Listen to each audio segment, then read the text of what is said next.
എന്നെ കാണാൻ വരും. ഒരു ദിവസം അവൻ നിന്റെ മടിയിൽ വീണ് കരഞ്ഞുകൊണ്ട് നിന്നോട് മാപ്പ് ചോദിക്കും. അവന്റെ ആന്തരിക സംഘട്ടനത്തിൽ നിന്ന് ഒരു പുതിയ ആത്മാവുമായി പുറത്തു വന്ന് വിവരം പറയും. എന്നാൽ അതെങ്ങനെയാണ് സംഭവിച്ചതെന്ന് ചോദിക്കുമ്പോൾ നീ അവനോട് പറയണം, ഈശോ നിമിത്തമാണ് നീ നല്ല ജീവിതത്തിലേക്ക് പിന്തിരിഞ്ഞതെന്ന്. എന്നെക്കുറിച്ച് അവനോട് സംസാരിക്കണം. നീ എന്റെ അടുത്ത് വന്നതല്ലേ, നിനക്കറിയാം, അവനും അറിയട്ടെ. അവൻ രക്ഷ പ്രാപിക്കേണ്ടതിന് ശക്തി ലഭിക്കാൻ അവൻ എന്നെക്കുറിച്ച് ചിന്തിക്കട്ടെ. ദൈവം നിന്നോട് കൂടെ.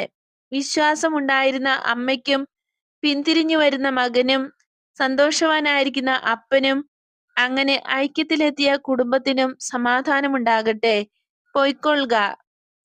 ആ സ്ത്രീ ഗ്രാമത്തിലേക്കുള്ള വഴിയിലൂടെ നടന്നു പോകുന്നു.